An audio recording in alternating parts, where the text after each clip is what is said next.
I don't really know what I'm doing making these YouTube videos. I just know that I've always wanted to make YouTube videos about my experiences and everything like that. So I'm going to try to order everything properly, but I'm sorry if it's all a bit chaotic.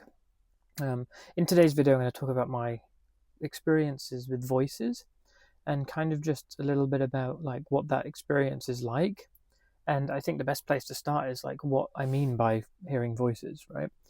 There's kind of levels to it.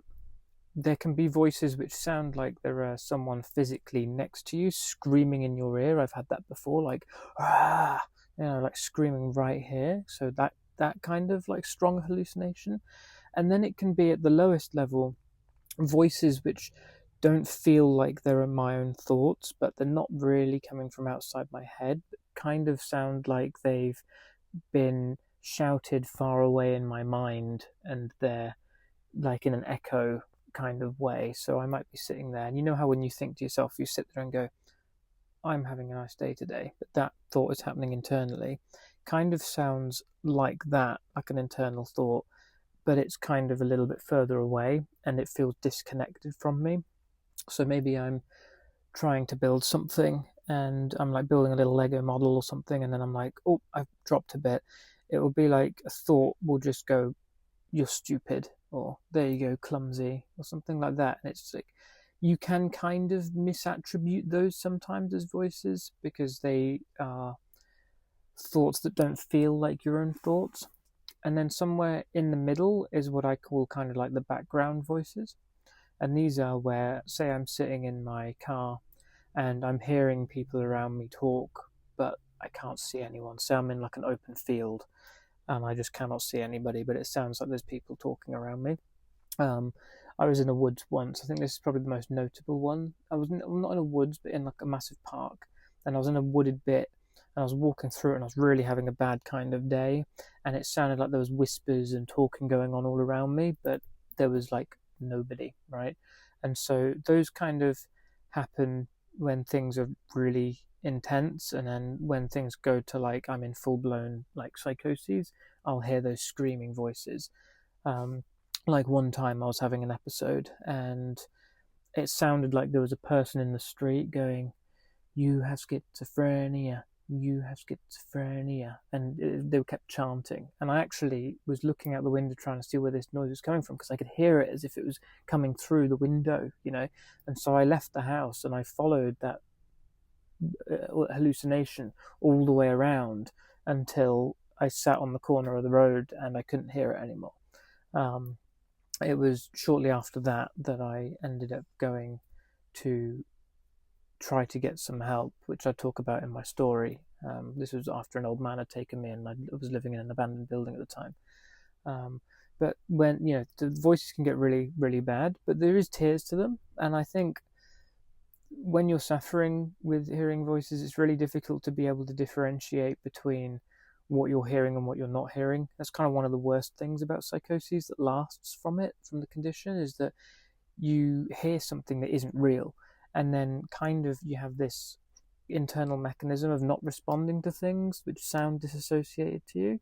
And so you might hear something that's real, but if it doesn't fit well with your, maybe it invokes a negative emotion, you don't want to approach it because you're like, well, I can't trust this. Is it actually real? Is it not real?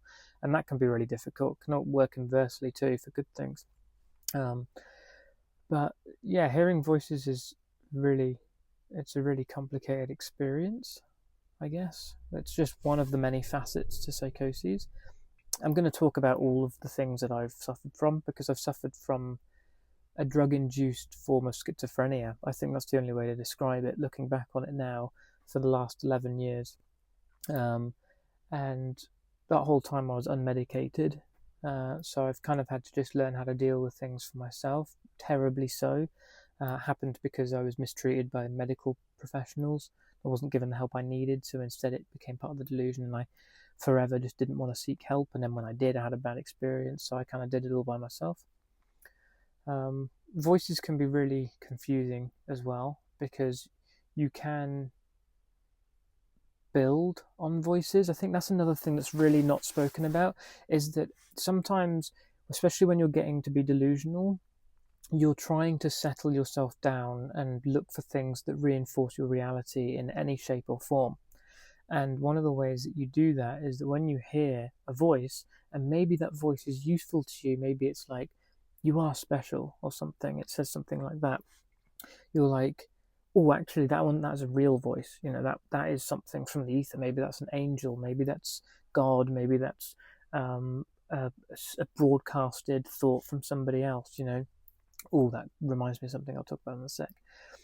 And you'll cling on to that voice. I've done this so many times. I'll cling on to a voice that I've heard, and I'll hold it tightly, and I'll use it to then build other thought patterns in my mind, which at the end of the road just makes me more delusional.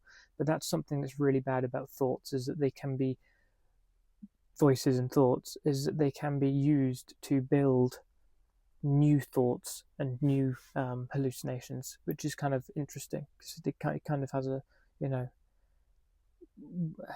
what would you call it? Kind of has an interplay to it. But yeah, thought broadcasting. This one was really weird because I used to get it all the time, and I had it really bad at one point, which is when I'm walking through, say, the city, and I'm looking at people as they walk past me.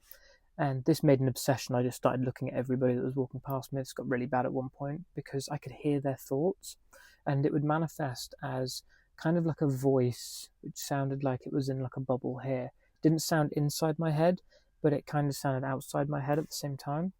And I would hear their thoughts. So maybe they were walking down the road. It'd be like, oh, look at that guy, or I haven't eaten today. And I'd hear it as if, the only way to describe it is, when you look at a word in a book and you hear the word in your head, although you haven't explicitly intentionally read the word. It's kind of like that. So I would look at people's faces, and as I look at their face, it would promote that voice in the mind. Yeah, and I suppose to end this video, one of the things, the takeaways from this, is that voices are probably one of the most confusing of the hallucinations, because they can get really specialized in how they interact with you. Because when you're walking through life, it's almost like having a narrator in a weird way that knows everything about you, everything. And so you could be walking down the road having a lovely day, and you'll hear a voice that says something that speaks to a memory you had 10 years ago, and just sucks you out of the moment. And it's just so disturbing, and it's like it removes your privacy in that moment. And then the double effect of it is you've just had a hallucination, and so then you're doubting your reality, and it's a terrible experience, really, because it's pulling you from the moment and taking you to some unknown place in an unknown way, and it's not a very nice experience. My biggest advice for it is to be a little bit wise to voices and to never build upon hallucinations. I always try for myself to only ever build thoughts when I'm in a comfortable, peaceful state of mind. Everything else is just something to take for consideration. You see what I mean? So if I'm having a really stressed out day, or I'm really emotional, I will try not to build up ways that I think and see the world. I'll try to remain knowledgeable of that moment, that I might not be thinking, hearing, or seeing right. And so then I'll just leave thoughts alone for a while and let things pass like clouds. I learned that from Zen Buddhism, just to allow emotional experiences and hallucinations and delusions pass like clouds. Just try to be in the moment. And then when you are feeling calm, when you are feeling present, go back and reflect upon what that voice was and what that hallucination was, so that you can handle it a bit better. But yeah, I hope this video is cool, and see you on the next one.